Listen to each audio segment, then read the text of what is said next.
అందరికీ నా నమస్కారాలండి. ఎవరైతే ఎంఏ ఇంగ్లీష్ చదువుతున్నారో, అట్లానే బీఏ స్పెషల్ ఇంగ్లీష్ చదువుతున్నారో, వారికి ఈ మధ్యన కేవలం విమెన్స్ రైటింగ్స్ అంటే ఆడవాళ్ళు రాసినవి కొన్ని సెమ్ 1, సెమ్ 2లుగా ఇవ్వడం అయితే జరుగుతుంది. అలాంటి ఒక యూనివర్సిటీ ఆంధ్ర యూనివర్సిటీలో మనకు సెమెస్టర్ 1లో విమెన్స్ రైటింగ్ అని ఉంది. సిల్వియా ప్లాత్ రాసినటువంటి 'డాడీ' అనేది ఉంది. ఈ 'డాడీ' అనేది పోయెమ్ అండి. జనరల్‌గా సిల్వియా ప్లాత్ ఆడవ. జనరల్‌గా ఏమనుకుంటామంటే డ్యాడీ గురించి రాసిందంటే పాపం తండ్రిని ఎంతో ప్రేమించి చక్కగా అసలు నాన్న యొక్క ఉన్నత గుణాల గురించి రాశారు అని అనుకుంటారు.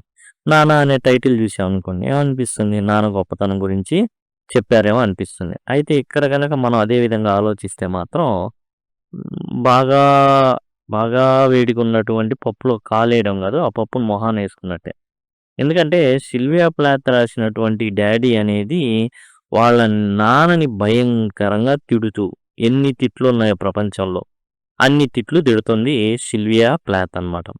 ఎందుకు ఏంటి కారణం చూసే ముందు అసలు సిల్వియా ప్లాత్ గురించి తెలుసుకుందాం. సిల్వియా ప్లాత్ వచ్చేసి 1932లో జన్మించడం జరిగింది. 1963లో చనిపోయారు. Was an American poet and author. ఈమె అమెరికన్ కవయిత్రి అండ్ రచయిత కూడా.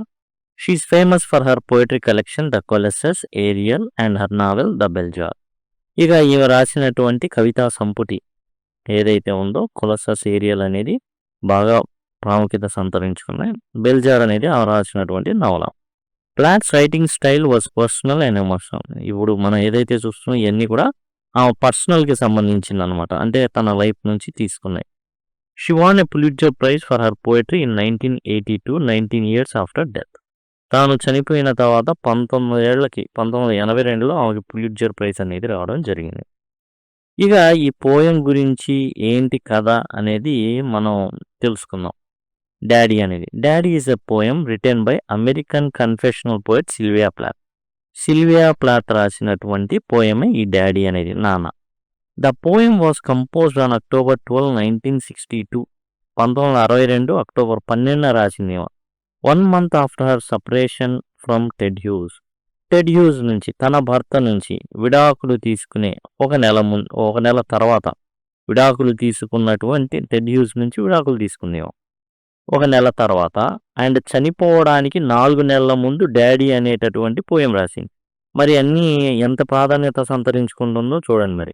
It was published posthumously. ఇది 'డాడీ' అనేది ఆమె చనిపోయిన తర్వాత దీన్ని మామూలుగా ఆమె పత్రికల్లో వేస్తూ ఉంటారు ఈ పోయమ్స్ అన్ని. అట్లా ప్రచురించడం అయితే జరిగింది. అసలు ఏంటి కథ? ఏం జరిగింది ఈ సిల్వియా ప్లాత్ జీవితంలో? 'డాడీని' ఎందుకంత బండబూతులు ప్రపంచంలో ఉన్న ప్రతి బండబూతుని వాడేసిందనమాట. అసలు ఏం జరిగింది ఏంటి అని తెలుసుకునేటప్పుడు యాక్చువల్‌గా మనం అర్థం చేసుకోవాల్సిన విషయాలు కొన్ని ఉన్నాయి. సిల్వియా ప్లాత్ ఇక్కడ మనకు అర్థం కావాలి అంటే మీకు కన్‌ఫ్యూజన్ అయిపోతారు. అండ్ సింపుల్‌గా మీకు అర్థమయ్యేటట్టు చెప్పడానికి ప్రయత్నిస్తాను. జనరల్‌గా మీరు సినిమాలో చూసినట్లయితే 'ఎఫ్2' అనే ఒక సినిమా ఉంటుంది. ఈ 'ఎఫ్2లో' వెంకటేష్ గారు ఓ బొమ్మ గీస్తారు. ఇట్లా కొన్ని గీతలుంటాయి. మగాడైతే ఇంట్లో సమస్యని ఇంట్లోనే ఉంచుతాడు. ఆఫీస్‌లో సమస్యని ఆఫీస్‌లోనే ఉంచుతాడు. బయట సమస్యని బయట ఉంచుతాడు. అదే అమ్మాయిలైతే ఇంట్లో సమస్యని ఆఫీస్‌లో, ఆఫీస్‌లో సమస్యని బయట ఇట్లా దిద్దేస్తారు. ఇక్కడ మనం చదివితే అదే అనిపిస్తుంది. నాన్న అన్ని బండబూతులు ఎందుకు తిట్టిందే ఏంటి? ఇలా ఎందుకు చెప్పారని చెప్తాను. వాళ్ళ ఫాదరు సిల్వియా ప్లాత్ వాళ్ళ ఫాదరు 8 ఏళ్ళకి చనిపోయాడండి. సిల్వియా ప్లాత్ వాళ్ళ ఫాదరు ఒట్టో ప్లాత్, సిల్వియా ప్లాత్ 8 ఏళ్ల వయసులో చనిపోయాడు. అది కూడా పాపం షుగర్ వ్యాధి వచ్చి తెలియక కాళ్ళు కట్ చేసి అంత భయంకరంగా అతను చనిపోవడం జరిగింది. అయితే 20 ఏళ్ళైనప్పుడు సిల్వియా ప్లాత్‌కి 20 ఏళ్ళు వచ్చినప్పుడు ఓ నాన్న నిన్ను చూడాలి నాన్న, నేను చచ్చిపోతే నీ దగ్గరకు వస్తాను నాన్న అని సూసైడ్ అటెంప్ట్ చేస్తుంది. అలాంటి అమ్మాయి ఇప్పుడు 30 ఇయర్స్ వచ్చిన తర్వాత బండబూతులు తిడుతుంది తండ్రిని. ఎందుకు తిట్టింది అంటే సిల్వియా ప్లాత్ భర్త అయినటువంటి టెడ్ హ్యూస్ ఫన్నీ నోట్ చెప్పాలి అంటే ఒక అమ్మాయితో యోగా చేస్తూ దొరికిపోయాడు. అడ్డంగా దొరికిపోతాడనమాట భార్యకి లైవ్‌లో. సిల్వియా ప్లాత్‌కి భర్త ఇంకో అమ్మాయితో అక్రమ సంబంధం పెట్టుకుంటాడు. అది తెలిసిపోతుంది. దాంతో ఇప్పుడేంది తన భర్త తనని మోసం చేశాడు. మోసం చేశాడు కాబట్టి యాక్చువల్‌గా ఫెమినిస్ట్‌లు ఎలా ఉంటారు అంటే పురుషులు పురుగులు. ఇక అదే కాన్సెప్ట్ ఉంటుంది. వీళ్ళకి చాలా హిడెన్ ఎజెండాలుంటాయి ఫెమినిజంలో. ఒకటి స్త్రీల యొక్క పెళ్ళిళ్ళు. స్త్రీలు వివాహం చేసుకునేటటువంటి మైండ్ సెట్ ఉన్న రచయిత్రులు ఎక్కువుంటారు. కవయిత్రులు ఎక్కువుంటారు. అందరూ వాళ్ళని అనట్లేదు. ఫెమినిజం పుట్టుకలో చాలా న్యాయమైన కోరికలని వాళ్ళు కోరారు. ఒకటి ఆస్తి హక్కులో సమాన హక్కు కోరారు. తప్పు లేదు. ఎందుకంటే ఒక వ్యక్తికి 6 అమ్మాయిలుంటే ఏడోవాడు అబ్బాయి కాకపోతే అన్న కొడుకుకో, తమ్ముడు కొడుక్కో ఇచ్చేటటువంటి ఆస్తి హక్కు అది ఎంత దారుణమైంది. కాబట్టి వాళ్ళు కోరుకున్నారు తప్పులేదు. తర్వాత వచ్చిన ఏదైతే 20వ శతాబ్దపు ఫెమినిజం ఉందో చాలా అడ్డదారులు తొక్కిందనమాట. సో, అయన్నీ ఇప్పుడు ఇందులో ఎందుకు చెప్పుకుంటున్నాం అంటే 8 ఏళ్లకి తండ్రి చనిపోతే 20 ఏళ్లకి నాన్న గుర్తుకు వస్తున్నాడని ఆత్మహత్య ఎందుకు చేసుకుంది? నాన్న గుర్తుకొస్తున్నాడు. నాన్నతో ఎళ్లి నేను మమేకం అయిపోతా, నాన్నున్న చోటకెళ్ళిపోతాగా చచ్చిపోతే అన్నావా? 30 ఏళ్లకి, 31, 32 ఏళ్లకి బండబూతులు తిడుతూ రాసింది.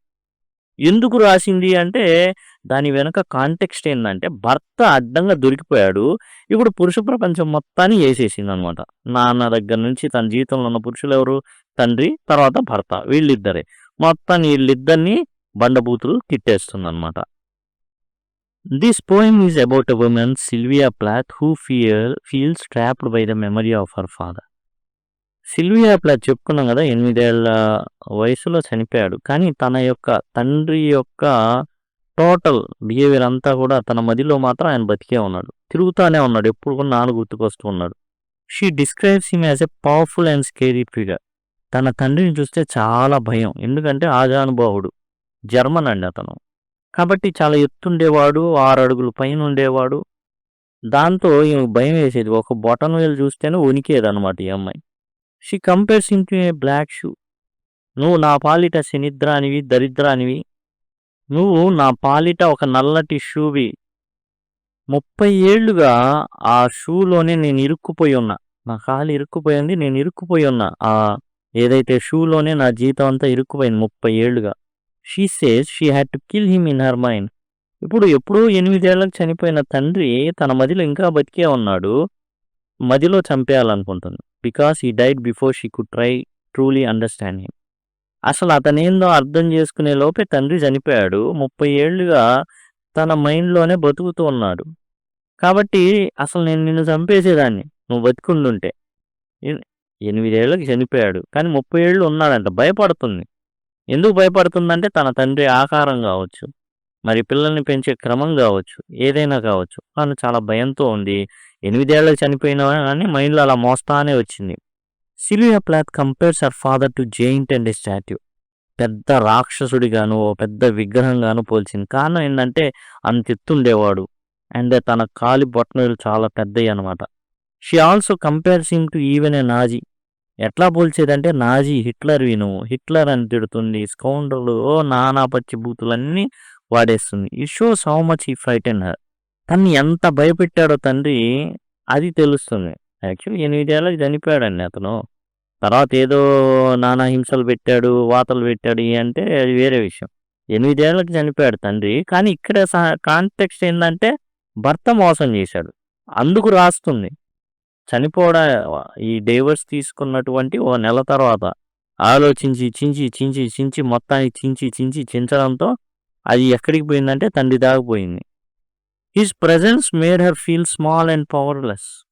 అసలు తండ్రి దగ్గర ఉంటే ఈమె పవర్‌లెస్‌గా అయిపోతుంది. అసలు అంత ఎత్తుని ఈమె మరుగుజ్జులాగా కనబడిద్దనమాట. She even says she felt like a victim of world war II. ఎంతలాగా ఆలోచిస్తుందంటే రెండవ ప్రపంచ యుద్ధంలో ఈమె పాల్గొని సర్వస్వం కోల్పోయిన వ్యక్తిలాగా ఆలోచిస్తుంది. అన్నీ గెలికామే మొత్తం అక్కడ మొత్తం. ప్రపంచ యుద్ధాలు కలిపేస్తుంది. అన్నీ కలిపేస్తుంది. As she grows up she realizes that she married a man just like her father, cold, controlling and cruel. ఇప్పుడు వచ్చింది. ఎందుకు తన తండ్రిని తిడుతుంది అంటే ఇప్పుడు తన భర్త ఎలాంటోడు? తన తండ్రి లాంటోడే. ఏం పట్టించుకోడు. అంటే ఎమోషనల్‌గా ఫీల్ అయినప్పుడు మనం కూడా వాళ్ళలాగే ఫీల్ అవ్వాలి. కంట్రోల్ చేసేటటువంటి వాడు క్రూరుడు. ఇక్కడ భర్త ఏందంటే అడ్డంగా దొరికిపోయాడు. She says he was like a vampire. ఈ భర్త ఎలాంటోడంటే రాక్షసుడు. Draining her energy for many years. తన శక్తినంతా లాగేశాడు. But in the end she decides she is done with both of them. ఇక ఇద్దరితో నా వల్ల కాదిక. She imagines driving straight through her father's heart like killing a vampire. గతంలో vampires అనేటటువంటి ఓ భ్రమలో అంటే వ్యాంపైర్స్ ఉన్నారు అనేసి భ్రమలో ఉండేవాళ్ళు జనాలు. ఈ వ్యాంపైర్ ఎట్లా అంటే మెడ మీద పడేసి రక్తం పీల్చి చిన్నగా క్రమక్రమంగా చంపేటటువంటి రాక్షసుడనమాట. అంటే మెడలో అలా కోరలు దించేస్తే రక్తం పీల్చేస్తాడనమాట.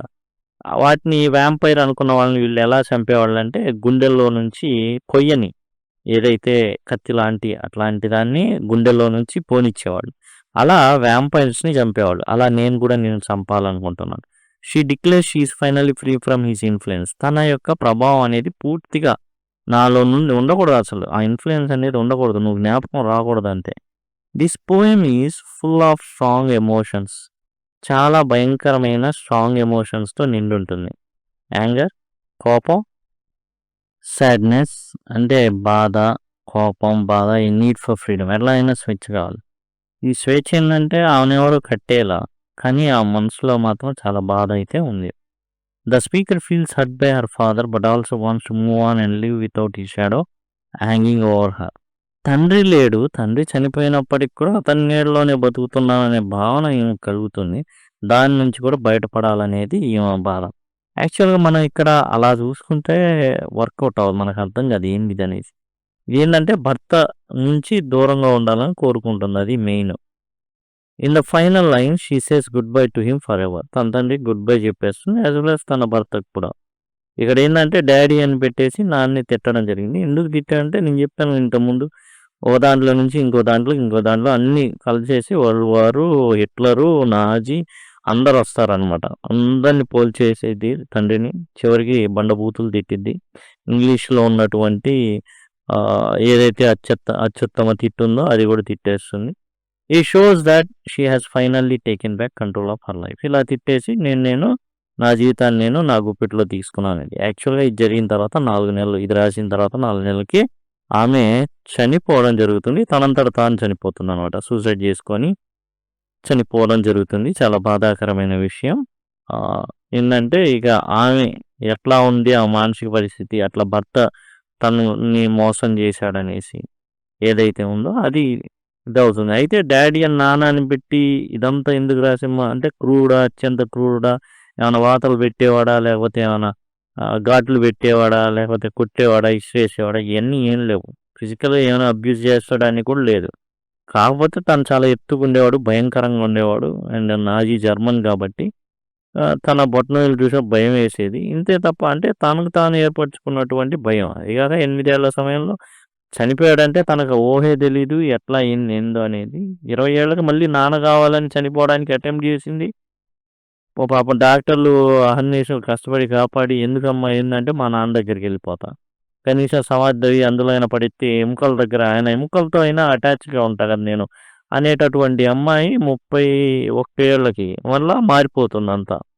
ఏందంటే నువ్వు దుర్మార్గుడివి, దుష్టుడివి, వ్యాంపైర్‌వి. ఇదంతా ఎందుకొచ్చింది ట్రిగ్గర్ అయిందంటే భర్త వల్ల. భర్త ఏదైతే చేశాడో అందరు మగోళ్ళు అంతే అన్న ఇలా దాంట్లో వెళ్ళిపోద్దనమాట. ఇది 'డాడీ బై సిల్వియా ప్లాత్'. ఇదండి టోటల్‌గా 'డాడీ బై సిల్వియా ప్లాత్'. కాబట్టి ఇలాంటివి ఇంకా ఫర్దర్‌గా మీకు ఏవైనా ఉంటే సింపుల్‌గా ఇప్పుడు డాడీ ఉందనుకోండి. ఇలాంటివి తెలుసుకోవాలి అనుకుంటే డాడీ అనేసి రాసిన తర్వాత అంటే యూట్యూబ్‌లో సెర్చ్ చేస్తారు కదా! పీసీవీ ఇంగ్లీష్ అని గనక మీరు టైప్ చేస్తే డాడీ పీసీవీ ఇంగ్లీష్ ఇలా మీరు టైప్ చేస్తే ఈజీగా మీరు యాక్సెస్ చేయగలరు.